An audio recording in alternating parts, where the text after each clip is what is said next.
It's August 29th, 2022. I had a doctor's appointment this morning with the primary care. Went to Trada, who's the oncology hematologist, last week. She said I needed to go to the primary care, update her, which I did. On my drive into Port Washington, however, on the radio, which is like the only time I get to hear the humans speak in about whatever it is, and I hit the scan button, so it goes through the whole gamut from the sports announcers to some of the more public issues, which I didn't even know that they discuss on, I don't know, you call it the adult radio. I worry about that word in adulting, and then adultery. So I'm really careful with whatever on that. So I'm listening to this radio conversation this morning, and it's these two, they call them disc jockeys, which is that, I mean, I'm in a section of the world where they call the calendar, or I call the calendar, Jason Bourne. Hollywood acknowledged it, so here we are at the gods, and what are they really up to, in how are they being treated in their area that they were sent to, like some Dumbo drop. The stork just delivered us here, and there were no reinforcements whatsoever that I could see. So here we are in actually happened and is real at Realm. So I'm listening to these disc jockeys from New York. I don't know where they broadcast out of. I'm assuming it's New York. They have New York accents. So, but again, that would be a poor assumption on my part, except I really don't think that they're that disingenuous at the moment. So they're having this conversation about the FAA, commercial FAA, being pilots that got into fisticuffs or into a fight in the cockpit just recently. And then they're talking about this, and I'm looking at it from like a social passport study kind of a way, and I'm listening to it, and then I'm looking for the analogous or the paradoxical tie-in to why they're having this conversation so openly and publicly about one specific thing, but I can draw very real conclusions to other whatevers. And they're explaining, okay, so two pilots are in the cockpit locked in. They are the ones in charge of the safety of all of the passengers. And then there's this flight attendant crew that is like the intermediaries or go-betweens, the pilots locked in and the passengers. And so the pilots get into this closed door fight. And then they're going through, like, the interviews of... Now, I have not heard any of these reports. I don't know how these disc jockeys, I don't know what news sources or outlets they're integrated into in my life frame, even being born astrologic the way that I am. They have not at all guided me or mentored me into a system of how the humans are neurally networking their stories and logic together. I mean, I don't know. So anyhow, so they're going through this, and then all of a sudden, like, a real pilot, which the air defense pilot from Washington D.C. calls in, because he's not a commercial pilot, or he may on his off hours. I don't know how it works. And this is how poor the communication is here. Where are the children of the stars and programming in biological clocks? And how are they being treated? Yeah, it's kind of an important issue at, like, everywhere. But he calls in, And he mentions something like his input. They were the two disc jockeys were talking about what they had heard about, which was like a very light, airy, like it was going from Geneva. It was Air France and Geneva. Those are the two key op words of importance. So the French were fighting with the Swiss in the air, apparently, and then they were going through, like, how do the passengers know? How does the flight crew, the flight attendants know? How do they interact? How do they protect one of the pilots because they're in mid-air flying? And if the pilots are locked in and they start a fist fight, like to the death, behind that locked door, it puts the flight crew and it puts the passengers in jeopardy. And the only way they would unlock the pilots, whatever, is if one of the pilots actually from the inside unlocked and let the flight crew in to protect themselves and the passengers. So, like, that whole scenario played out on the radio this morning. And then the Air National Defense person, since that's his profession, and I'm assuming that's like his hyper consciousness of being integrated into that network of hearing things from the humans, he calls in and is like, let's not forget about the Air Italia flight where the one pilot locked the co-pilot out and then crashed purposely the plane into the mountain. So this all played out in the public radio, but as the paradox to what's going on I'm somewhere in the passenger log at this point, even though I'm supposed to be a locked in pilot in privacy cockpit for the astrologic part of life. However, someone's locked me out of this cockpit ability, it feels. And then they're trying to crash the plane. That's really what I feel like. Now today, in other news, I saw Bill Nelson, by the way, Jeff Smith, and from like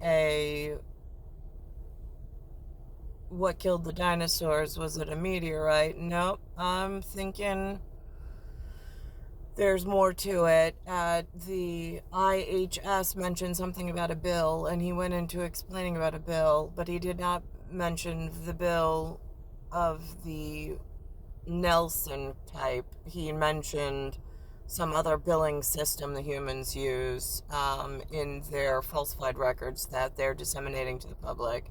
Their ratios are off here, so now they make it sound like it's a noir problem, but it's an even bigger existential problem that's been going on for a while.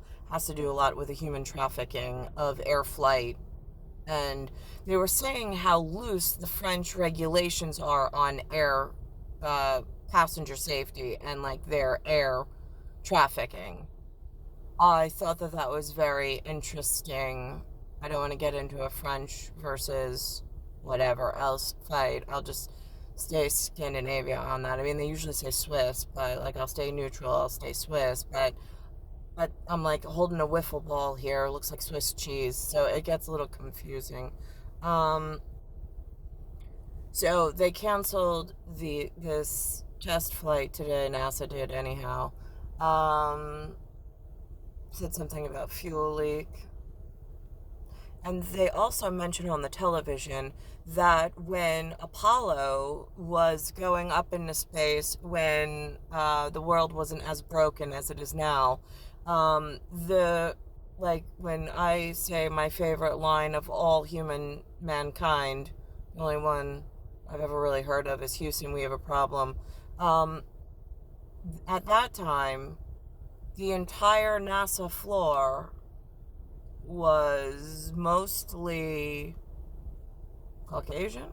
I don't know. It was part of the Big Five, it looked like, according to my updated social studies passport book. Part of the Big Five.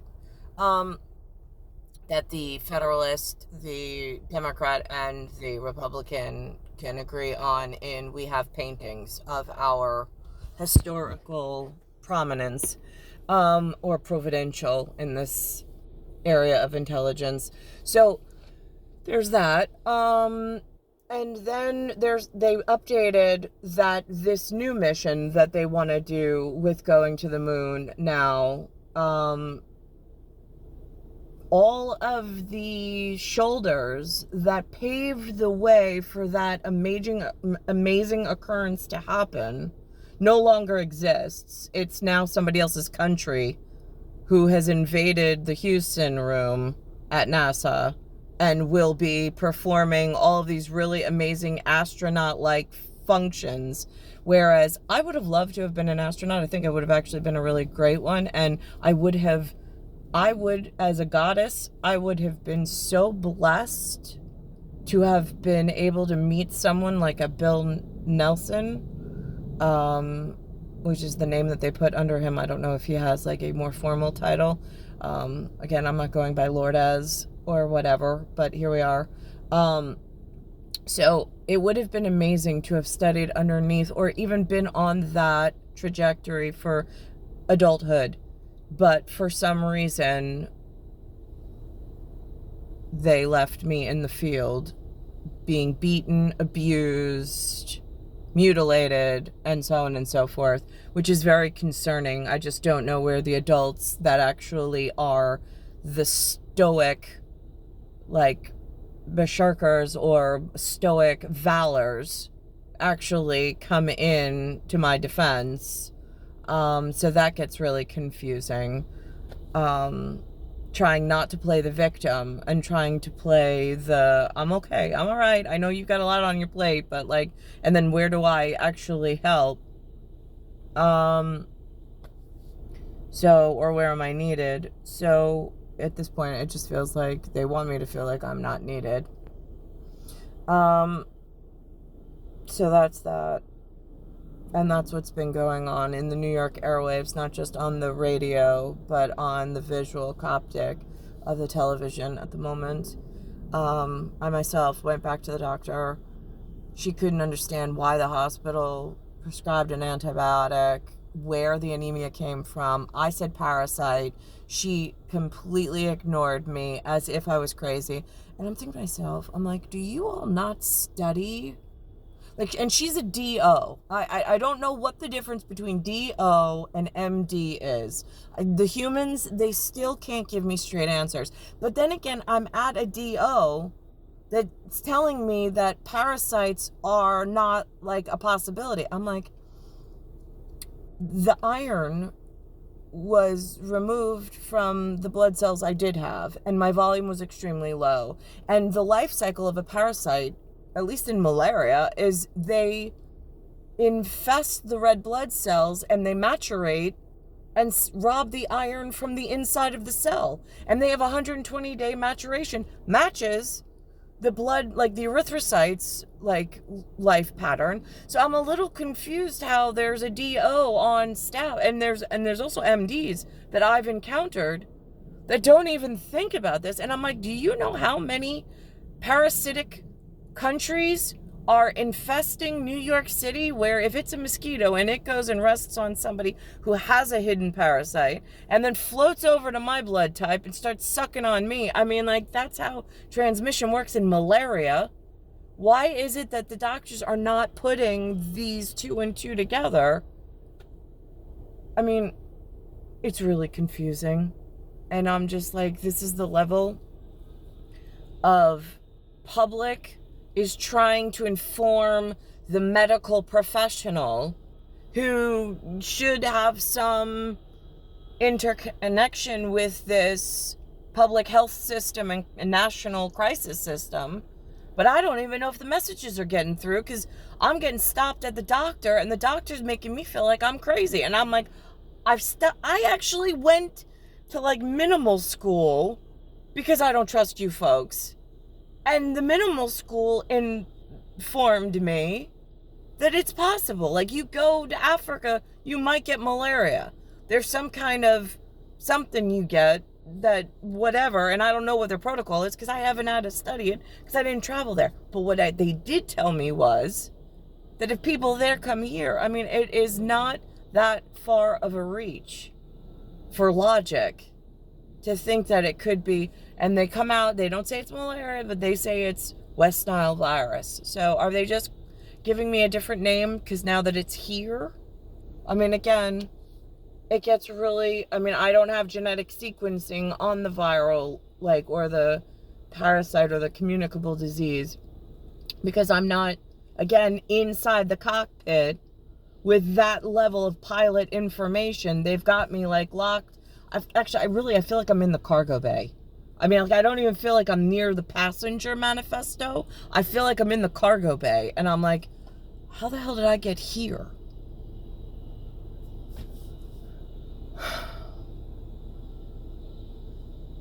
It's star 1978, star 8378, Nicole, Cattaruzza, it's Earth, solar system, Milky Way universe, galaxy is broken. It's Bayside Station, Bayside, New York, 11361.